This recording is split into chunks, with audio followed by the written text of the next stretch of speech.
අයිබුවන් අදත් ඔබ අමතන්නේ Life of ආයුර් වැඩසටහන යටතේ. අද අපි සාකච්ඡා කරන්නේ ශරීරයේ සුවතාවය එහෙම නැත්නම් නිරෝගීභාවය ආරක්ෂා කිරීම සඳහා ක්‍රීඩාව එහෙම නැත්නම් ව්‍යායාම වල ඇති වැදගත්කම අපි දන්නවා. ශාරීරික මානසික ක්‍රියාකාරීත්වය යහපත් තත්ත්වයේ පවත්වා ගැනීම. තවදුරටත් කිව්වොත් මොළයේ හෘදය වස්තුවේ අස්ථි පද්ධතිය, පේශි පද්ධතිය, රුධිර සංසරණ පද්ධතිය ආදී පද්ධති වල ක්‍රියාකාරීත්වය මනසේ පවත්වා ගැනීමට ක්‍රීඩා සහ ව්‍යායාම වල වැදගත්කම අපි දන්නවා. නමුත් මෙම ක්‍රීඩා සහ ව්‍යායාම සිදු කිරීමේදී ඇතිවෙන අනතුරු සහ වැරදි ක්‍රියා අනුගමනය කිරීම නිසා ඇතිවන විපත් නිසා අප ශරීරයේ නිරෝගීතාවය ආරක්ෂා කර ගැනීම සඳහා බාධාවන් ඇති වෙනවා. මෙම ක්‍රීඩා සහ ව්‍යායාම වලදී ඇතිවන මෙම අනතුරු නැත්තම් ආබාධ ඇතැම් විට සුළු ආබාධ වෙන්න පුළුවන්. සමහර විට ඒවා පූර්ණ කාලීන ආබාධ වෙන්න පුළුවන්. ව්‍යායාම හා ක්‍රීඩා කිරීමේදී අපි දන්නවා ව්‍යායාම කිරීම සඳහා නිසි පුහුණුව ලත් ව්‍යායාම උපදේශකයෙකුගෙන් ඒ වගේම ක්‍රීඩා උපදේශකයෙකුගෙන් උපදෙස් ලබා ගන්න ඕනේ. ක්‍රමවත් ලෙස ක්‍රීඩා සහ ව්‍යායාම වල යෙදීමට නම් මේ උපදෙස් ඉතා අනිවාර්යයි. අපි දන්නවා ඒ නිසි ලෙස නැත්තම් ක්‍රමවත් ලෙස ව්‍යායාම ක්‍රීඩාවල නොයැලෙන උදවිය ළමයින්, වෘත්තිකයන්, වැඩිහිටියන්, මැදි වයසේ පුද්ගලයන් පවා අනතුරුවට ලක් වෙනවා. ව්‍යායාම ක්‍රීඩාව හොඳ වුණත් ඒ කරන පිළිවෙල වෙනස් වුණොත්, වැරදි වුණොත් එහි ඇතිවන බාධාවන් ශරීරයට අහිත කරයි. එම නිසා ක්‍රීඩා සහ ව්‍යායාම සිදු කිරීමේදී ඒ ක්‍රීඩා සහ ව්‍යායාම කරන පරිසරය ගැන අවධානය යොමු කළ යුතුය. ව්‍යායාම කරන ස්ථානයේ පිරිසුදු වාතාශ්‍රය, ඒ වගේම පිරිසුදු එලිමහන් හෝ ඒ වගේ සුදුසු තැනක් ක්‍රීඩාගාරයක් හෝ නොවුනොත් එම ක්‍රීඩා සහ ව්‍යායාම වලදී අපිට ඇතිවන අතුරුඵල ඇති වෙනවා. අපි හිතමු පිරිසුදු නොවන ස්ථානයක එම ව්‍යායාම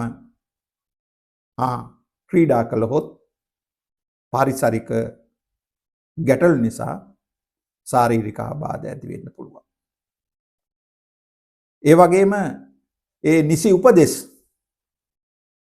පිළිපැදීම ක්‍රීඩා උපදේශක, ව්‍යායාම උපදේශක පිළිපදින්න ඕනේ. ඒ වගේම වයසට ඔබින ඒ ව්‍යායාම වල තමන් ඒ ව්‍යායාමයට ක්‍රීඩාවලට පුරුදු කෙනෙක්ද, නුපුහුණු කෙනෙක් නම් අලුතෙන් ක්‍රීඩාව හා ව්‍යායාම සඳහා සහභාගී වෙන කෙනෙක් නම් ඒ සඳහා මූලික ඇති ව්‍යායාම ක්‍රීඩා පියවරවල් අනුගමනය කළ යුතුය. විශේෂයෙන්ම දිනපතා පුහුණු ක්‍රීඩකෙක් හා පුහුණු ව්‍යායාමිකෙක් වත් ශරීරය උණුසුම් කරන එහෙම නැත්නම් නම්‍යශීලීතාවය ඇති කරන ව්‍යායාම හා ක්‍රියාකාරවලින් යෙදිය යුතුයි. අපි දැකලා තියෙනවා ඒ නම්‍යශීලී නැත්නම් උණුසුම් ශරීරයේ උණුසුම් කරන ඒ ව්‍යායාම වල නොවිදී එක විටම ක්‍රීඩා කරන්න ගියාම නැත්නම් එක විටම ව්‍යායාම වල යෙදෙන්න ගියාම ඇති වෙනවා අතුරුඵල. මේවා සමහර විට සුළු මාංශ පේශි වේදනා නැත්නම් අස්ථි සංදි සම්බන්ධ වෙන්න පුළුවන්. නැත්තම් ඒ ව්‍යායාම උපකරණවල වැදීම නිසා තැල්ම වගේ දේවල් ඇති වෙන්න පුළුවන්.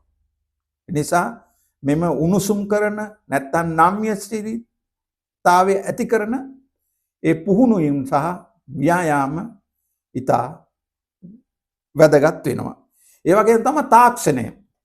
අර පෙර කිව්ව ආකාරයට එක් ව්‍යායාම සහ ක්‍රීඩා සඳහා අදාළ වෙන තාක්ෂණය තියෙනවා. ඒ තාක්ෂණික දැනුම ලබා ගන්න ඕනේ. ඒ සහාය ලබා ගන්න ඕනේ. ඒ වගේම දිගින් දිගටම ව්‍යායාම වල යෙදෙනකොට ශාරීරික අපහසුතා ඇති වෙනවා නම් අපහසුතා කියන්නේ මහන්සිය, ඇඟපත වේදනාව, සන්ධි වේදනා, හිසරදය, ඒ වගේ දේවල් ඇති වෙන්න පුළුවන්. විශේෂයෙන්ම වෙනත් රෝග වලින් පෙළෙන අය, විශේෂයෙන්ම හෘද වස්තුවේ ඇතිවන අවහිරතා නිසා ඇතිවන රෝග අවස්ථාවෙන් පෙළෙන අයත් ඒ රෝග අවස්ථාව සමනය සඳහා ව්‍යායාම කරනවා අපි දැකලා තියෙනවා. මේ ව්‍යායාම කරන කට්ටියට නැත්නම් ව්‍යායාම කරන අයට ඒ සුදුසු කාලයක් සුදුසු ව්‍යායාම ඒ උපදේශකයන් ලබා ගන්න ඕනේ.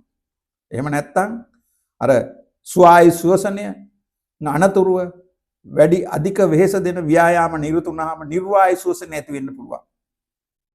එහෙම වුණාම අර රෝගී තත්ත්වය වැඩි වෙන්න පුළුවන්.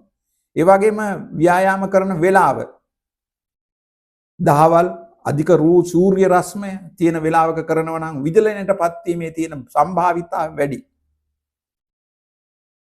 ඒ විදලනය ඇති වුණොත් අපි දන්නා ශාරීරික ක්‍රියාවන් වල අඩපණතාව ඇති වෙනවා. ක්‍රෑම්ප්, කෙන්ඩ පෙරලීම් වගේ දේවල් ඇති වෙනවා. එම නිසා ඒ විදලනය නවත්වා ගන්න අරත් ඕනේ. විදලනය ඇති නොවීමට වග බලා ගන්නට ඕනේ.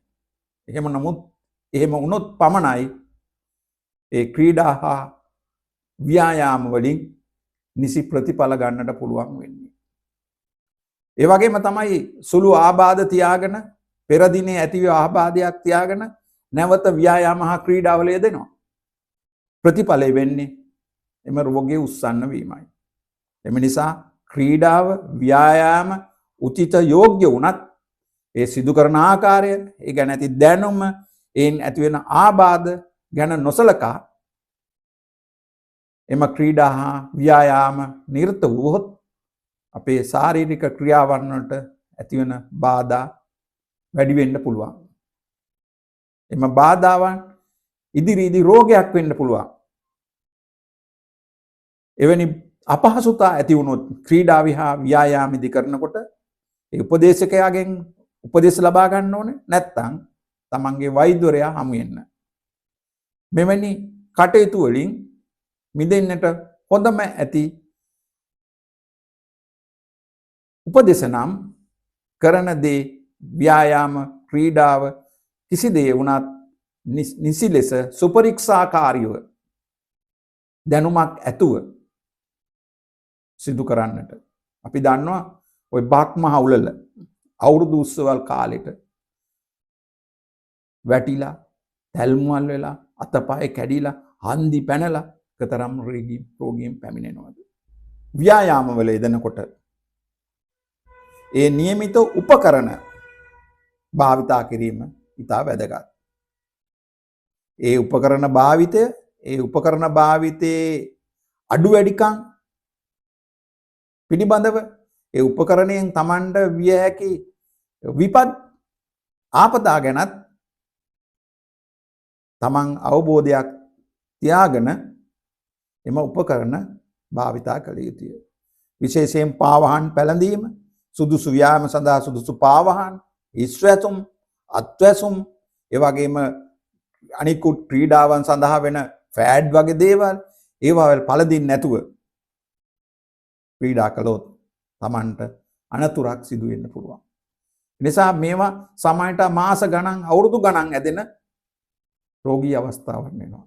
ඒ නිසා මේවා ගැන දැනුමක් ඇතුව ඉවසිලිවන්තව ඒවා සිදු කරන ලෙසත් නිරෝගීතාවය ආරක්ෂා කිරීම සඳහා තවදුරටත් Life of ආයුර් වැඩසටහන සමග සම්බන්ධ වෙන්නයි ආරාධනා කරමින් අදට නවතිනවා. මම වෛද්‍ය WK මල්ලිකාරච්චි. ආයුබෝවන්.